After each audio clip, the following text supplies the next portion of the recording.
Selanjutnya kami awali. Assalamualaikum warahmatullahi wabarakatuh. Waalaikumsalam warahmatullahi wabarakatuh. Di sini kami perwakilan dari kelompok 1 Jaya akan mempresentasikan materi kami, yaitu terkait modifikasi Alkemara.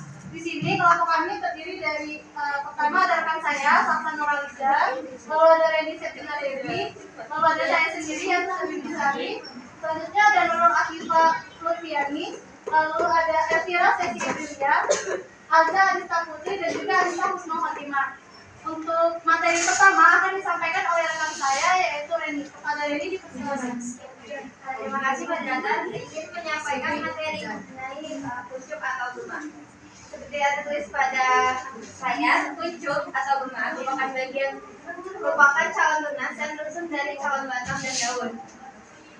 Kuncup atau gema sendiri bagian tumbuhan yang sesungguhnya adalah calon tunas dan terdiri atas calon batang serta calon daun. Kuncup lazimnya dilindungi oleh rambut-rambut, silik-silik, dan daun jeruk sebagai pelindung dari kerusakan mekanis dan patogen.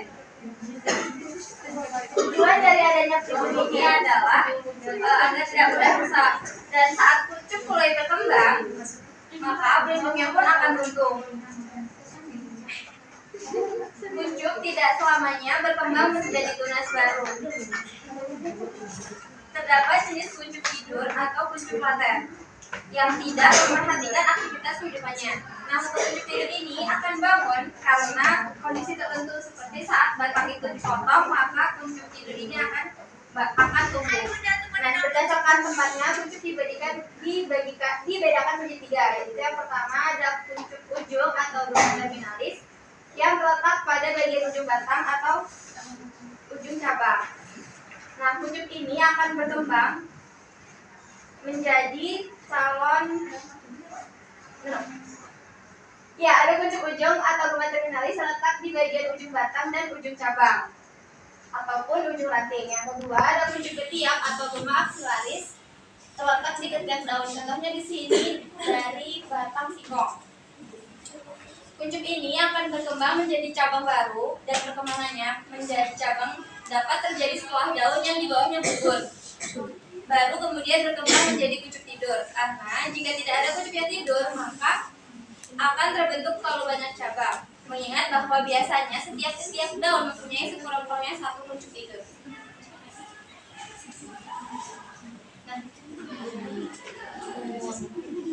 Nah, yang ketiga terdapat kuncup liar atau gema adventitious.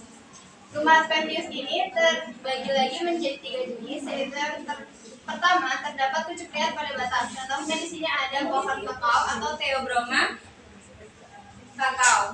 Nah, kuncup liar pada batang ini biasanya jika tumbuh akan menghasilkan wiwilan atau tunas air.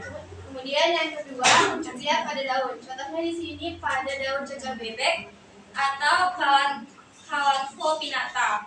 Nah, bagian tunas yang tumbuh ini dapat tumbuh untuk menjadi tumbuhan baru. Kemudian yang ketiga, terdapat kuncup liar pada akar. Di sini sama seperti kuncup liar pada daun, kuncup liar pada akar juga jika tumbuh maka dapat menjadi tumbuhan baru. Contohnya yaitu pada tanaman sukun atau Apocarpus comics. Kemudian berdasarkan lokasinya, kuncup juga dibedakan menjadi 3 jenis, yaitu kuncup daun atau gema florifera, kuncup bunga gema florifera, dan 3 kuncup campuran gema mixta. Nah, untuk kuncup daun sendiri itu merupakan tunas yang akan berkembang menjadi daun atau tunas yang mendukung daun. Nah, kuncup daun ini bisa ditemukan hampir di semua jenis tumbuhan. Contohnya seperti yang tertera tadi. Kemudian yang kedua, kuncup bunga. Itu dia tidak berkembang menjadi tunas baru, melainkan menjadi bunga. Kuncup bunga dapat ditemukan pada ujung batang maupun dalam tiap daun. Kemudian yang terakhir, ada kuncup campuran atau bulu mixta. Ini adalah kuncup yang jika berkembang akan menghasilkan tunas dengan daun-daun, biasanya dengan bunga. Dengan kata lain, kuncup campuran diawali dengan tunas daun pada ujung-ujung ranting, lalu berikutnya diikuti dengan munculnya kuncup bunga. Kemudian Kemudian yang terakhir, berdasarkan ada atau tidaknya pelindung kuncup dibedakan menjadi dua jenis, yaitu kuncup telanjang atau gema nudus dan kuncup tertutup atau gema clausus. Nah, untuk gema nudus ini yaitu kuncup yang sama sekali tidak mempunyai alat pelindung. Contohnya seperti pada gambar. Kemudian yang kedua yaitu kuncup tertutup atau gema clausus, itu adalah kuncup yang mempunyai pelindung yang menyeluruhi kuncup. Sekian dari saya kembalikan ke moderator. Baik, untuk materi selanjutnya akan disampaikan oleh rekan saya yaitu Akira. Kepada Akira, silakan. Ya, baik, terima kasih moderator. Di sini saya akan melanjutkan materi mengenai rimpang atau yang disebut juga dengan rizoma. Rimpang atau rizoma merupakan modifikasi batang tumbuhan yang tumbuhnya menjalar di bawah permukaan tanah dan dapat menghasilkan tunas, akar baru dan juga ruas-ruasnya. Nah, di sini tertuliskan bahwa rimpang itu merupakan modifikasi batang. Kenapa? Karena pada umumnya kan batang itu berfungsi sebagai penyokong tanaman. Nah, di sini rimpang itu selain berfungsi sebagai penyokong tanaman, rimpang juga berfungsi sebagai tempat penyimpanan cadangan makanan. Kemudian, rimpang dapat diidentifikasi sebagai batang karena rimpang itu memiliki buku-buku bucuk dan juga tumbuhnya tidak menuju ke pusat bumi. Sebagai contoh, tanaman yang memiliki rimpang yaitu yang pertama ada jahe atau Zinniber officinale, dan juga ada bunga tasbih atau Canna edulis. Kemudian sudah saya jelaskan tadi di awal bahwasannya rimpang itu merupakan tempat penyimpanan cadangan makanan. Nah, ketika si rimpang ini sudah dewasa, sudah besar, maka rimpang tersebut akan disebut sebagai umbi. Umbi dapat berasal dari batang maupun akar. Umbi yang berasal dari batang disebut dengan umbi batang, dan umbi yang berasal dari akar disebut juga dengan umbi akar. Kemudian, umbi batang secara umum tidak memiliki sisa-sisa daun dan juga buku-buku batang, sehingga permukaannya licin seperti pada kentang atau Solanum tuberosum dan juga ketela rambat.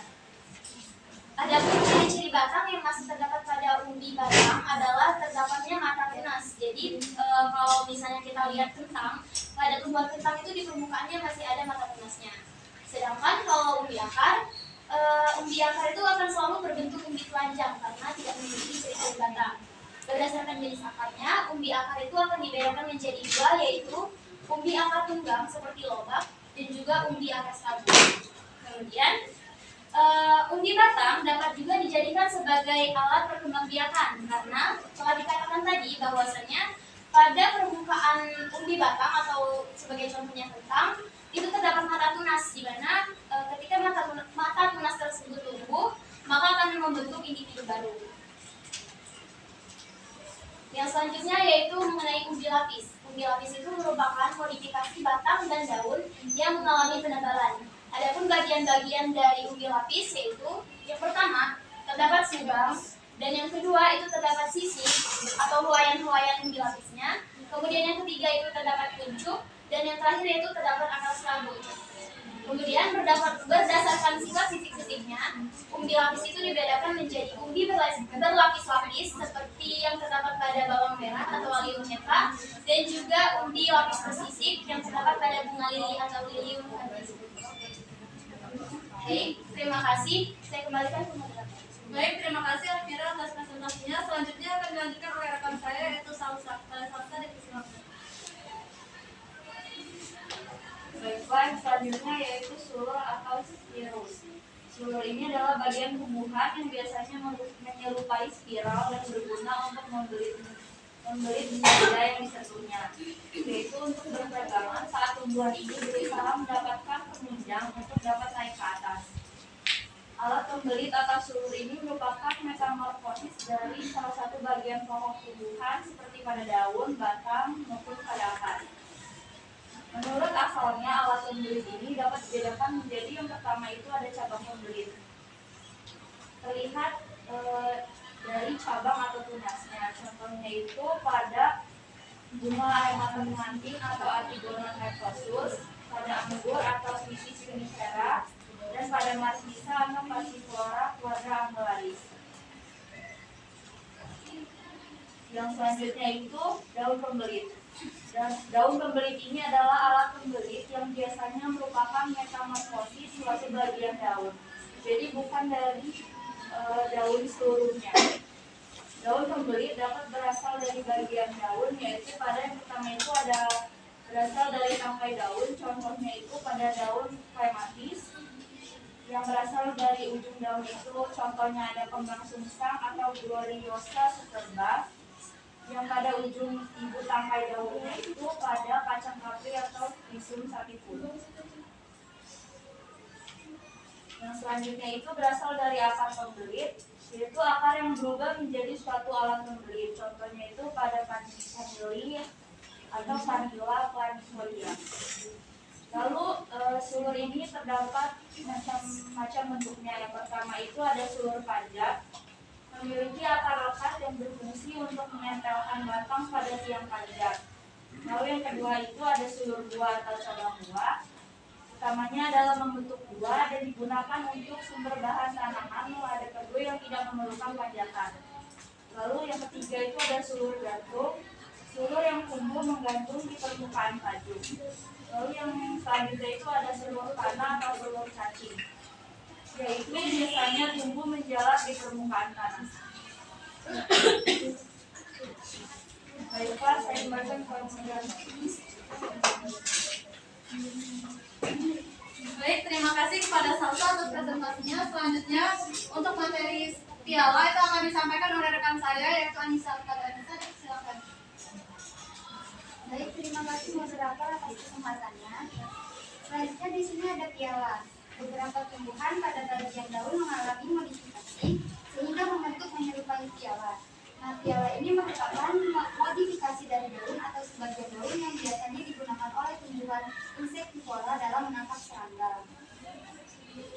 Nah, pada tepi piala terdapat kelenjar madu untuk menarik serangga, sehingga serangga sampai tergelincir masuk ke dalam piala oleh zat-zat enzim yang dikeluarkan oleh kelenjar yang terdapat pada dinding piala tersebut.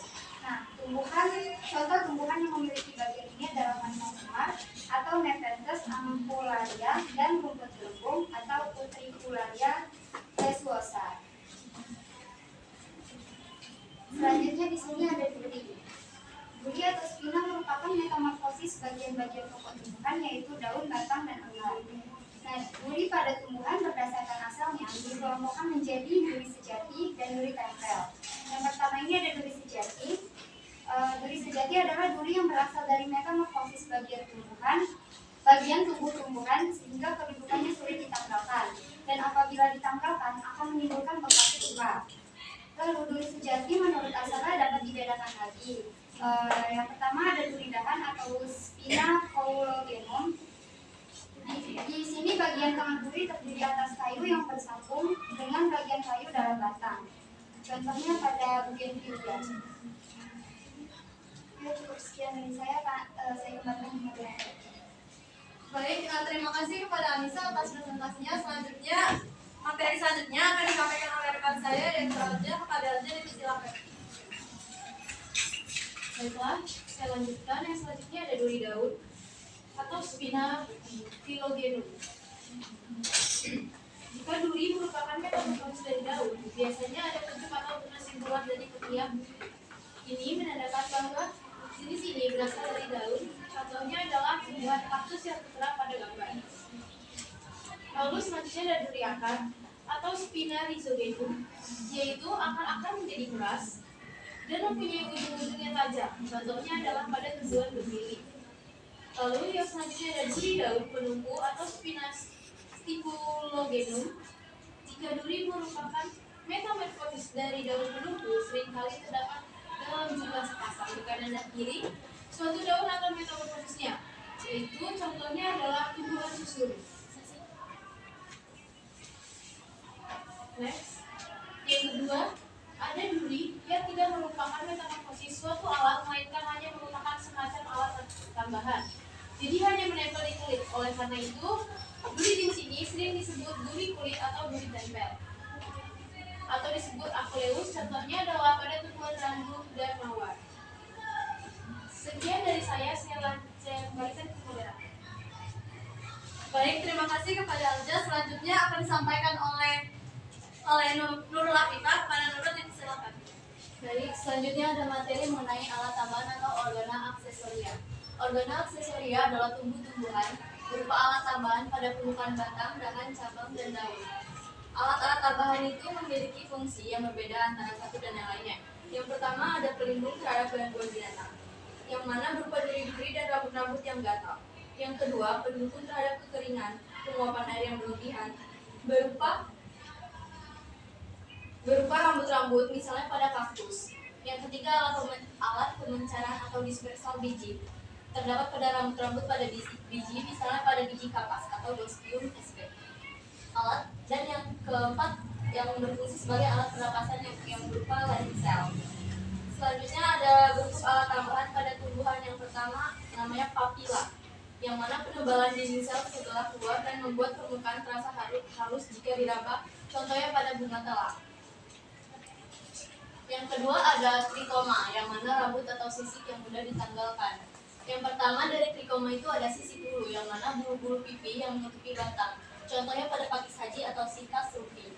Yang kedua ada sisik leptis, bagian-bagian yang pipi menempel rapat pada alat-alat pada tumbuhan, contohnya pada tangkai daun yang ada di daun durian atau Durian spertinus. Lalu ada bulu-bulu atau rambut halus, stilus. Bulu-bulu atau rambut ini bermacam-macam bentuknya dan susunannya. Ada yang bercabang dan ada yang seperti bintang. Contohnya pada daun walu, hibiscus, Tilae equus. Lalu yang terakhir ada rambut kelenjar atau Pilus capitatus. Bentuknya seperti bulu-bulu pada umumnya, tetapi dari bagian ujungnya dapat dikeluarkan suatu zat. Contohnya pada semacam resin yang ada di daun tembakau atau Nicotiana tabacum. Sekian dari saya kembalikan ke moderator. Baiklah, untuk materi selanjutnya akan saya sampaikan yaitu ada emergensia. Nah, emergensia ini merupakan alat-alat tambahan di mana yang disusun dari bagian-bagian kulit luar dan juga kulit dalamnya. Jadi bagian dalam dari alat tambahan itu juga ikut berperan dalam bagian emergensia ini. Nah, untuk emergensia ini terbagi menjadi dua, yaitu terdapat rambut-rambut gatal atau perangsang, terus juga ada duri tempel. Untuk rambut gatal atau perangsang ini umumnya itu dia berada di ujung dan dia mudah dipatahkan, sehingga ketika dia patah ujungnya itu akan menjadi alat semacam penyuntik yang tajam. Misalnya pada daun kemadu ini, nah kalau misalnya teman-teman patahin salah satu bagiannya, nah itu akan muncul seperti berupa jarum suntik di mana jarum itu tajam, jadi itu sebagai alat pelindung bagi mereka. Nah, selanjutnya itu ada duri tempel. Kalau misalnya teman-teman lihat, kalau di dalam di pada mawar itu atau rosa, kalau misalnya teman-teman menanggalkan durinya itu akan bagian di dalamnya itu akan muncul. Nah, itu merupakan salah satu bagian pendukung dari organ tambahannya. Jadi pada emergensia ini tidak hanya bagian luarnya saja yang ikut berperan, tapi di bagian dalamnya juga ikut berperan. Seperti pada rambut gatal ini yang berperan itu ada jarum suntik yang tajam. Lalu pada rosa itu saat durinya ditanggalkan dia akan ada buku yang tidak tajam. Nah, itu yang akan berperan selanjutnya. Nah, sekian materi dari kami untuk teman-teman.